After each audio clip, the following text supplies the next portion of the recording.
In a previous video, we talked about the concept of 入赘 in the C-drama Pursuit of Jade. Early in the story, the main female lead, Fan Changyu, asked the main male lead, Xie Zhen, to marry her in order to protect her property, telling him that they can divorce after her property is secured. That raised a really interesting question for me. Can women in ancient China actually choose to divorce their husbands?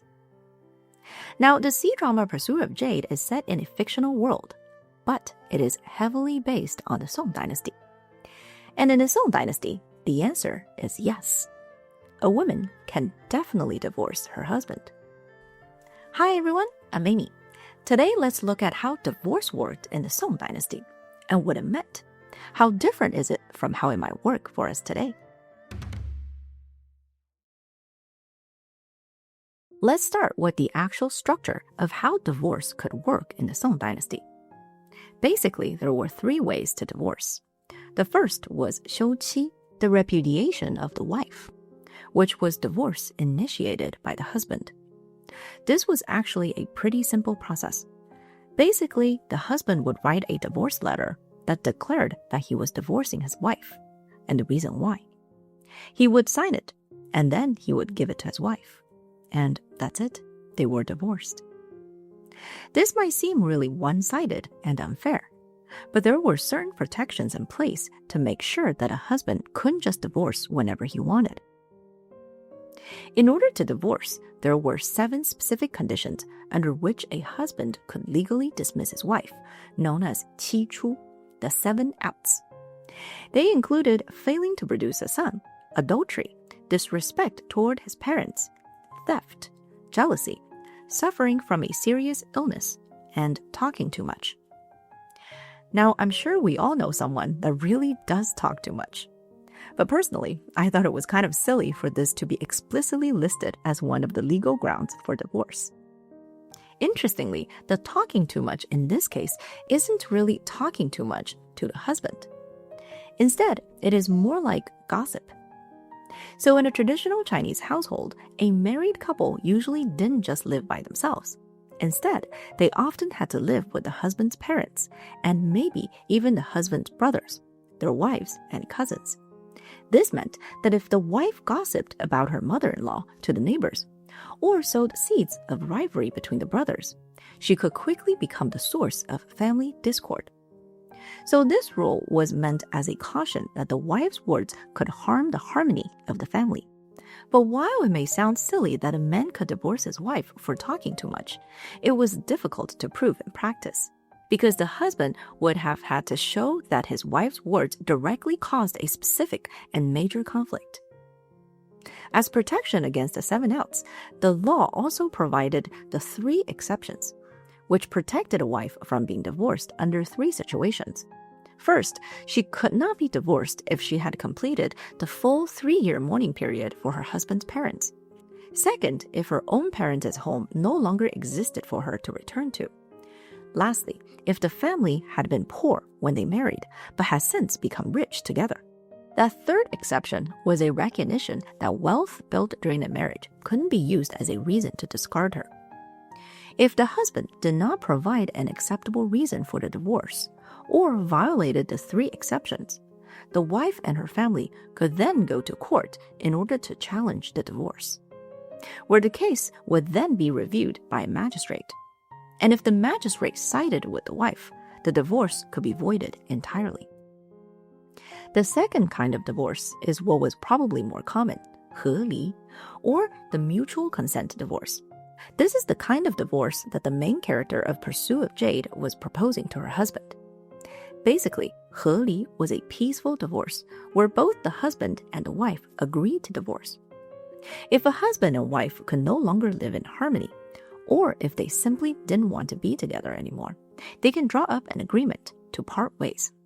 But what happened when one of them refused to divorce?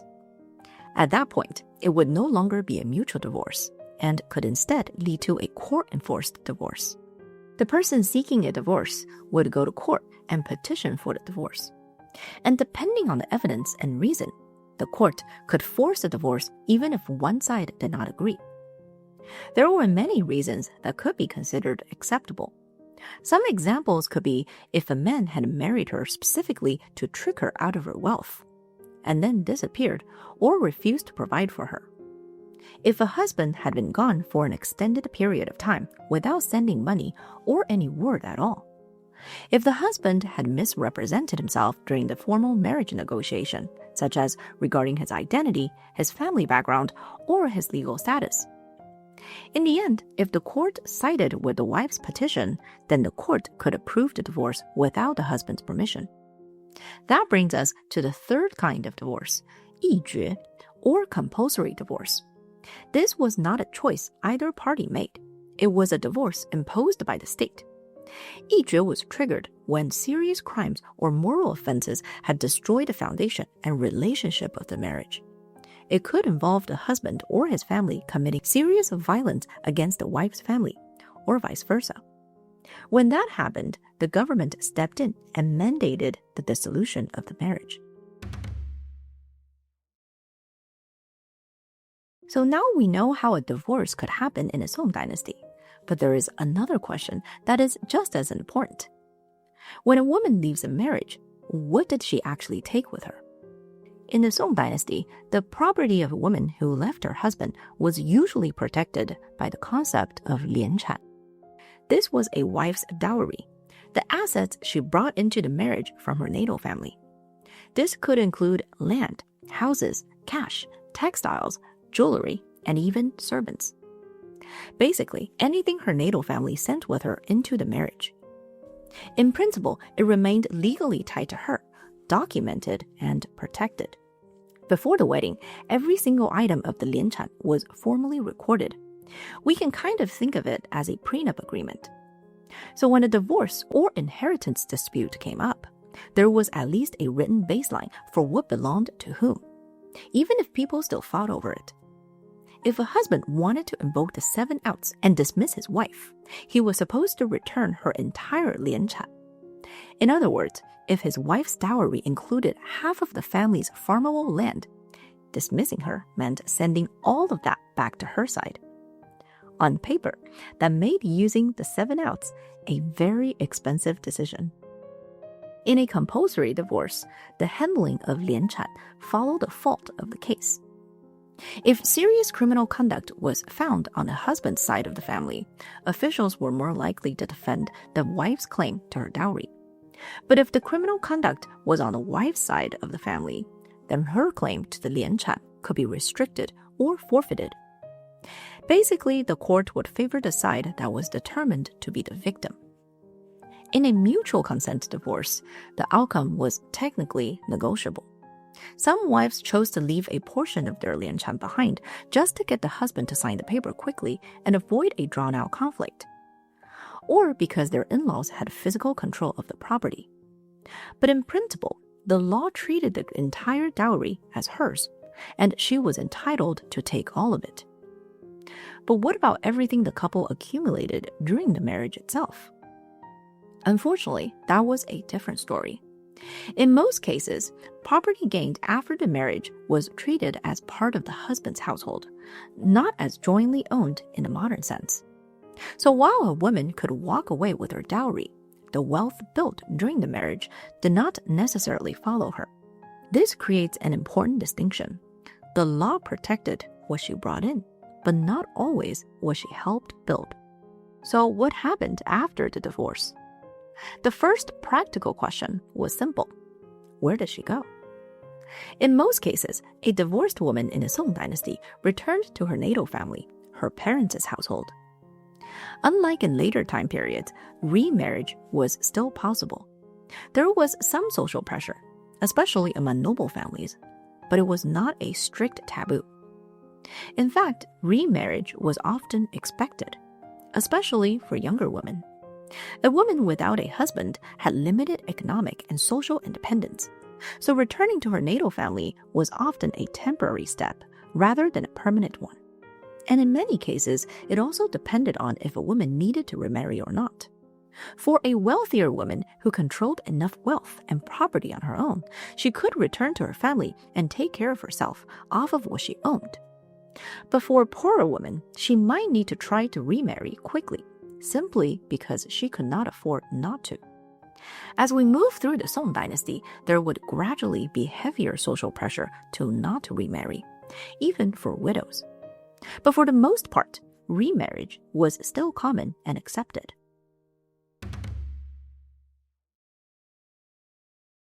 So now we know how divorce worked in the Song Dynasty and what a woman could walk away with.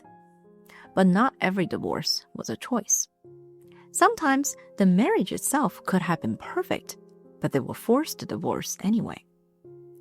That brings us to a sad story of a woman who was forced out of her marriage, often described in modern retellings as the saddest divorce of the Song Dynasty. This is the story of Tang Wan and Lu You. Tang Wan was the daughter of a respectable family, quiet and well-educated. She was talented and capable of writing her own poetry. She was childhood sweethearts with another talented scholar, Lu You, and they eventually married each other, in a marriage that was described as genuine and affectionate. But unfortunately, Lu You's mother did not like Tang Wan very much. Some later stories say it was because Tang Wan didn't give birth to a child after 3 years, while other accounts say that she never approved of Tang Wan and blamed her for distracting Lu You from success. Whatever the reason, Lu You's mother eventually pressured him to divorce Tang Wan and ended their marriage. Tang Wan returned to her natal family and eventually remarried a man named Zhao Shichen, a local official and a man of good standing. She was treated well in the second marriage and had at least 2 children with her new husband. But the story does not end with the remarriage. About a decade after the divorce, Lu You visited a garden called Shenyuan in his hometown of Shaoxing, and there, unexpectedly, he saw Tang Wan again. She was there with her second husband, Zhao Shichen. It is said that Lu You was deeply shaken and inscribed a poem on the wall, describing his lament. In your soft hands, you hold a cup of beautiful wine. Spring fills the city, but you're hidden like a willow behind palace walls. My mother was like the cruel east wind, blowing our joy apart. My heart is filled with sorrow, and our years apart were filled with desolation. Wrong, wrong, wrong. The spring is as beautiful as before, but the people have grown frail from yearning. Tears have washed your face and soaked your handkerchief. Peach blossom petals fall and fill the empty pond. Our vow of eternal love remains, but can never reach each other again. No, no, no. Later, Tang Wan saw Lu You's poem and was overcome with grief and wrote her own poem in response. The relationships of the world are cold, and the hearts of the people are cruel. It is like how the evening rain can cause flower petals to fall. The winds of dawn dry my tears, but there are still tears on my face. I want to speak out about my heart's feelings, but I can only tell it to myself. Hard, hard, hard. We have gone our separate ways, and now is not the past. The sadness of my soul cannot be controlled. The horn sounds bleak, and the night is almost over. I am afraid of questions from others, so I hide my tears and act joyful. Hide, hide, hide. Tang Wan died not long after, in her late 20s, believed to be from illness. However, some accounts suggest that it may have been from grief and depression. Her story is a reminder that the legal protections of the Song Dynasty that we talked about earlier could only do so much to protect a woman, especially against pressure from her husband's family. And love? Love couldn't do anything at all. There are some modern historians that question the exact details of this story, because the earliest complete version of the second poem can only be found in texts from later dynasties. But whether these specific poems were written in a garden or embellished by later scholars, the tragedy remains the same. Tang Wan's story gives us a meaningful glimpse into how divorce could touch even the happiest of marriages in the Song Dynasty. Now, just like today, not all divorces are sad. This brings us to another famous divorce of the Song Dynasty. This story involves Li Qingzhao, who was possibly the most famous female poet in Chinese history. But today we're not here to talk about her poetry, we're here to talk about her divorce. Li Qingzhao's first marriage was, by most accounts, a genuinely happy one. She and her husband, Zhao Mingchen, were both passionate collectors of antiques, rare books, and calligraphy. And together, they had built one of the finest private collections in the country. But when Zhao Mingchen died, she was left a widow in the middle of a war. She was forced to flee her home, carrying what remained of their collection with her as she went. She was displaced, grieving, and alone in unfamiliar territory. It was in this vulnerable state that she agreed to remarry. His name was Zhang Ruzhou, and on the surface, he seemed like a reasonable match. He was a government official, which suggested he was educated, respectable, and financially stable. For a woman in her situation, that probably felt like stability. Unfortunately, it was not. Very quickly after the marriage, his true motivation became clear. Zhang Ruzhou had not married her because he admired her. He had married her because he wanted her collection. The rare books, the antiques, everything she and her first husband had spent their lives accumulating. When she refused to simply hand it all over, the situation turned ugly. The marriage became violent.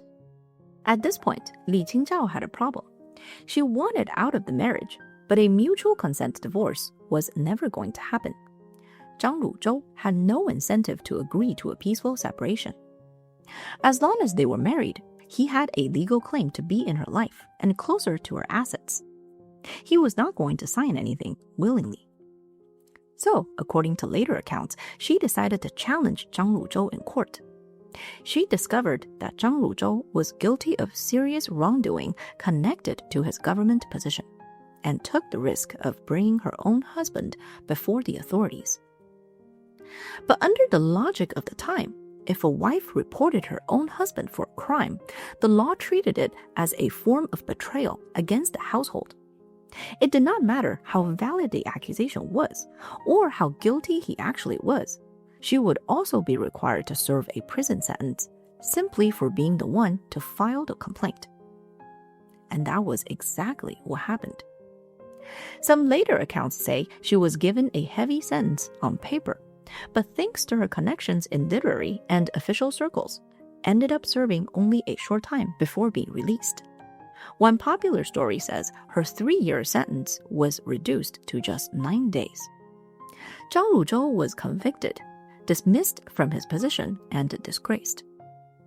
The marriage was dissolved, and Li Qingzhao walked away with her property and reclaimed her life.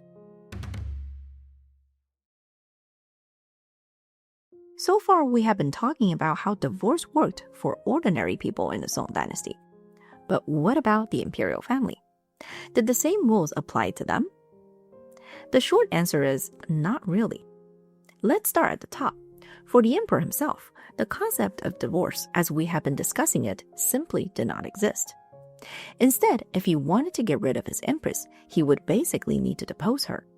And if he wanted to get rid of a lower-ranked imperial consort, he could demote her, send her away, or force her to a nunnery. This was usually done by imperial edict, framed in ritual and moral terms. And it could be a major political event that affected the entire court.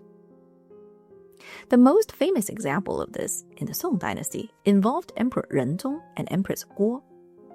After the death of the powerful Empress Dowager who had supported her, Empress Guo's relationship with the emperor deteriorated.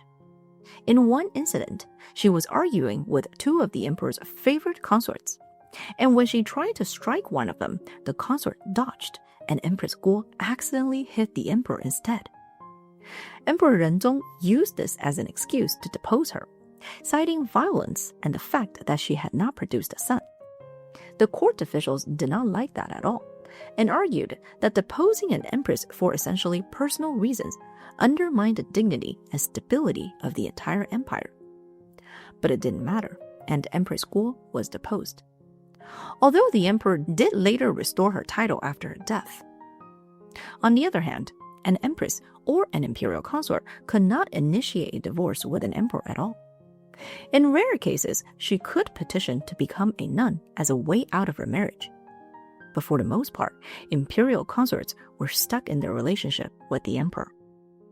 For the rest of the imperial family, divorce was possible in the traditional sense.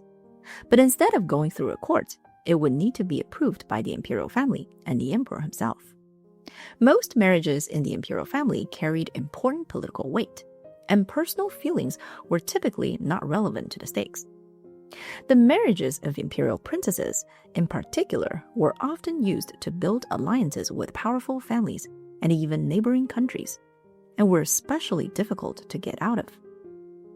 Princess Fukang, the eldest daughter of Emperor Renzong, was married to a man named Li Wei, a member of the emperor's maternal family. By most accounts, their marriage was deeply unhappy. There was a serious mismatch in temperament, constant conflict with her in-laws, and accounts of physical violence. If they were ordinary people, the nature of their marriage should have been sufficient for divorce. But Princess Fukang was not an ordinary person, which meant that her marriage was not just a personal matter, it was a state matter. One night, she fled back to the palace in desperation, weeping and begging her father directly to let her leave the marriage. But Emperor Renzong refused. Despite her misery, the emperor prioritized politics and the alliance that the marriage represented. Princess Fukang was turned away and sent back to her unhappy marriage. Now, some historical accounts do suggest that the emperor did grant her a divorce in the end, but what actually happened cannot be confirmed. But the point remains, as with most of history, being powerful did not always mean being free. When people talk about the history of Chinese women, the Song Dynasty is often framed as the beginning of a decline. And that framing is not entirely wrong, as social codes definitely got stricter for women in later dynasties. Over time, remarriage would go from being socially complicated but workable to something families actively prevented. The window that had been open in the Song Dynasty slowly closed. But even with that said, it is still really interesting to me that in the Song Dynasty, a woman could still divorce her husband and take what was hers, even if it was not exactly equal to the power that a husband held over the marriage. It was something. And remarriage, while not without social friction, was normal enough, as we saw with Li Qingzhao. What do you think about how divorce worked in the Song Dynasty? Let me know in the comments. If you enjoyed today's topic, don't forget to like and subscribe. Thanks again for watching, and I'll see you in the next one. Stay curious, stay magical.